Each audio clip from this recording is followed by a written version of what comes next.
remember. And never return.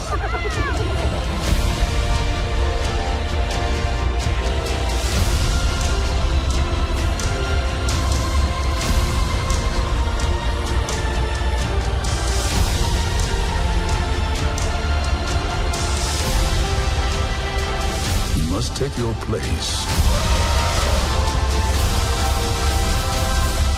in the circle of life.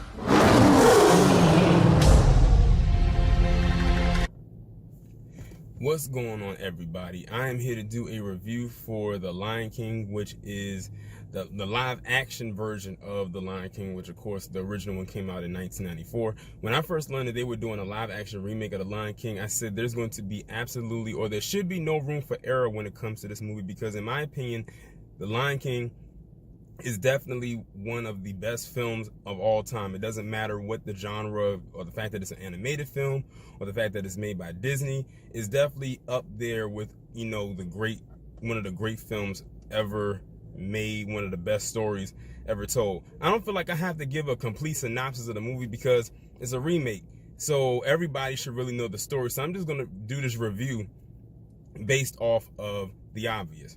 And the first thing I have to say, and this goes back to me saying that there was no room for error, I can honestly say that the CGI in this movie was very well done. The animals, everything, the scenery looked very real. Like, it looked like if you was to go to a zoo and see different animals and different exhibits, that's exactly how they looked and translated to on screen. Everything, like I said, the CGI was very well done. I can tell that Disney gave them a very good budget to work with in order to make this real. I believe this is one of the first, if not the first, live action remake of a movie from Disney where everything was completely CGI. Because of course, you know, in The Lion King, there are no humans. Everything's out there in the safari. So it was, you know, interesting to see how they translate that to screen. It's a perfect time for them to make something like this with the technology that they had, because had they had made this maybe like 10 years ago, the CGI might not have all been there. That, of course, is the major part for me that had to be perfect, because like I said, going into this movie, it was no room for error when it came to that. I'm glad they got James Earl Jones back to do the voice of Mufasa. I think that was a huge sigh of relief for everybody, because, you know, I don't think anybody else can do his voice. Everybody else who's doing the voices in this movie were different.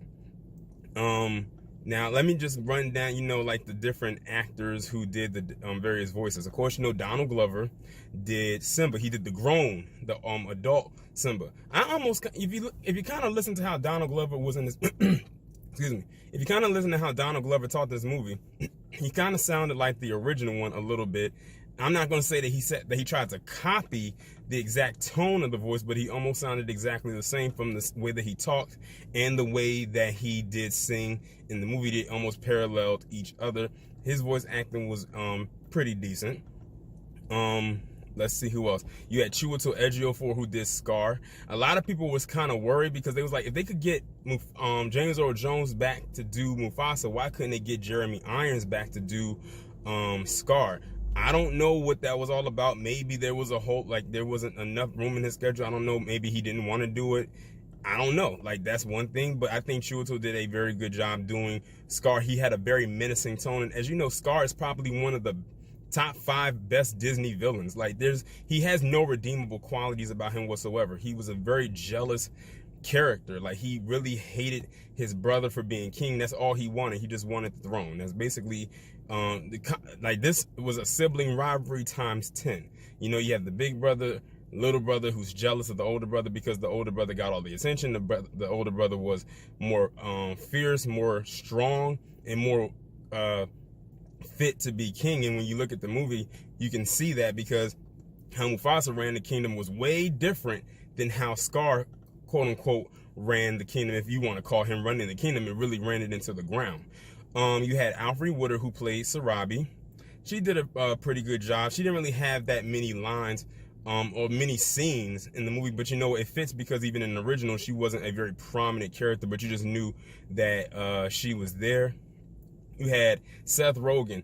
Seth Rogen was a very good pick to be Pumbaa. He sounded almost exactly like how I wanted Pumbaa to sound. Because, you know, Pumbaa's the warthog. Pumbaa and Timon are like the two comedic reliefs of the film. Of course, and also Zazu. They really made or played up the comedic elements for Zazu in this movie that he really didn't have in the original. I think it's because, like, that accent and the fact that he always seems like he's always a nervous wreck, or, you know, he knows things, but it's almost like he's kind of always on pins and needles in certain elements and whatnot. Now let's get down to the obvious person that I think many people was kind of worried about as far as casting goes, and that's Beyonce being Nala. I didn't really have an issue with her being Nala. Now, we all know that Beyonce is not the strongest actress. I think everybody knows that. I think even she knows that. And I think this is the second role that she's done voiceover work, but she's doing it behind the character, a very prominent character in a very famous, already well-established role. And I think a lot of people just wanted to see how she was going to sing when she did the song Can You Feel the Love Tonight, which, of course, is one of the pinnacle songs in the movie. And she and Donald Glover did a good job. I think her voice was a little bit more powerful than his because, you know, she has a very strong voice. So hers really stands out. And I thought it was also interesting, too, that they actually threw her new song into the movie as well, which I'm not even going to lie, sounds really good. And I wouldn't be surprised if she gets an Oscar nomination for Best Original Song for that song. I was actually shocked that they put that into the movie. I thought they were going to save it maybe for the credits. I didn't really stay for the credits, but I was actually kind of surprised that they put it in the movie. And I think that's probably why they want to, because I think they're going to push for award season. But I really don't have anything bad to say about her voice acting for this. One thing I do like is the fact that no one tried to imitate or do an African accent, because in the original movie there were no accents with the exception of Zazu and Rafiki, and I think that was about it, who had accents. And they didn't try to say, oh, you're in Africa, you're in Africa, try to do an African accent. No, they still spoke with an American dialect in the original, and they did the same thing with this one. Whoever had an accent in the original had an accent in this one. Now, one thing I will say is this, that I kind of was like, on, was the song that Scar was supposed to sing. Now, I had heard rumors that they were going to take out the Be Prepared song in this movie, but I was actually shocked that they actually kept it in there, but they didn't use the entire song. What they did was, it almost sounded like it was spoken word. It sounded like he was saying the words, but then the beat started to come in, and it almost felt like really like spoken word mixed with singing. So it was a combination of both. I was like, well, I wish they would have kept that song in there, since that is his one and only song in the film, and it's a pinnacle part of the film because it's right leading up to that point when that scene happens. And speaking of that scene, I said, if this version of this movie does not bring a thug tear to my eye when that scene comes up, and y'all know what scene I'm talking about, and that's the stampede part where Mufasa dies, then this movie doesn't hold any merit to me. And I can honestly say that that one little thug tear just like kind of crept out of my eye when that scene happened, and I knew it was coming. It's like, it's one of those parts where you know it's going to happen, but you don't want it to happen, but you know it's how it's written. Like, at 30 years of age, that scene right there still gets to me. Like, I think for anybody it definitely could, because it's like you have this strong alpha male character who is doing nothing but try to protect his son and guide his son.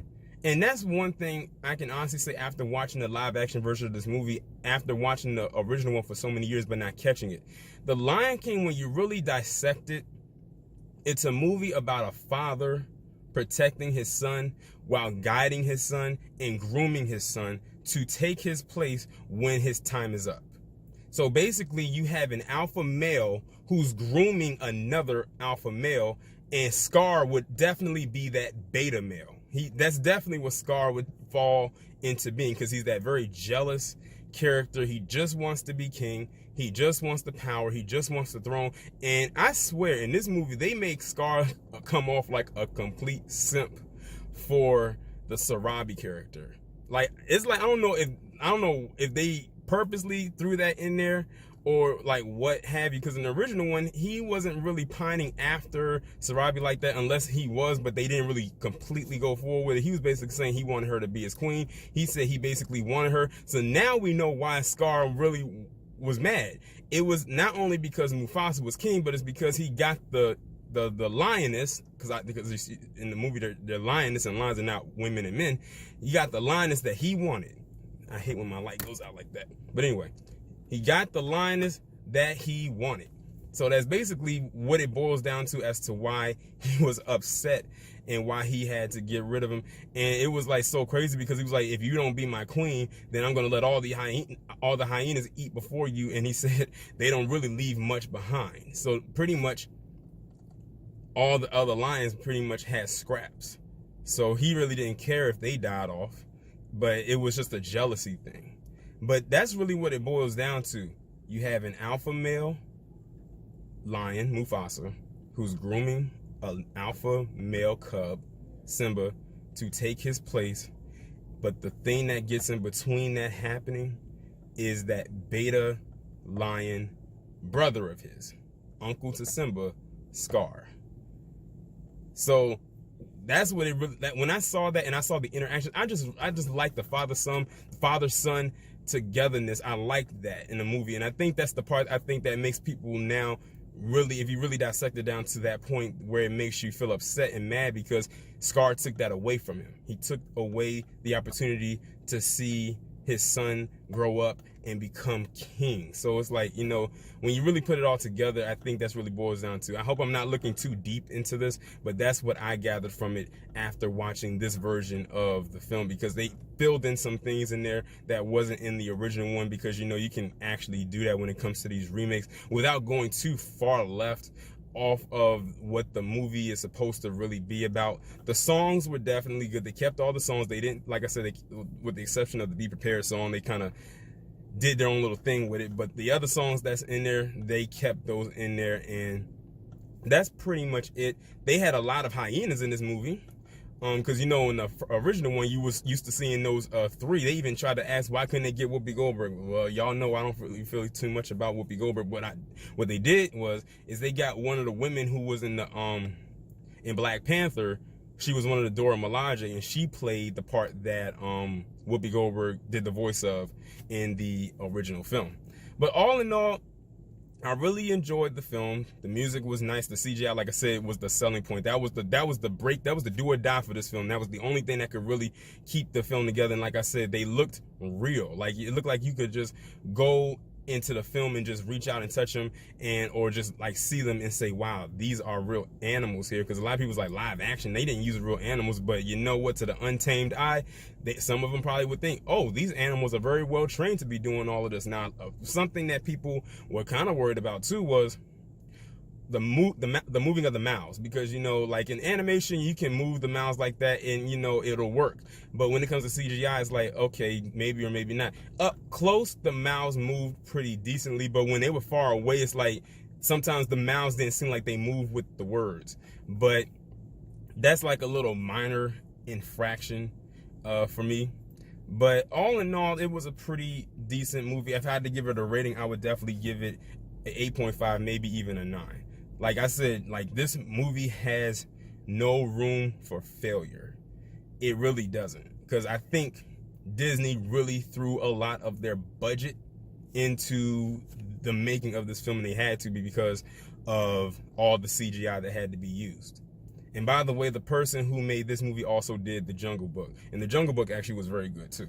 So, but y'all let me know what y'all think about this down in the comments. Like, share, subscribe. Will you go see the movie? If you have children, will you go watch it? Or, you know what, to be honest, I know what kind of audience I'm talking to here. Some of y'all are probably going to watch it by other means, but I'm not going to say it on here.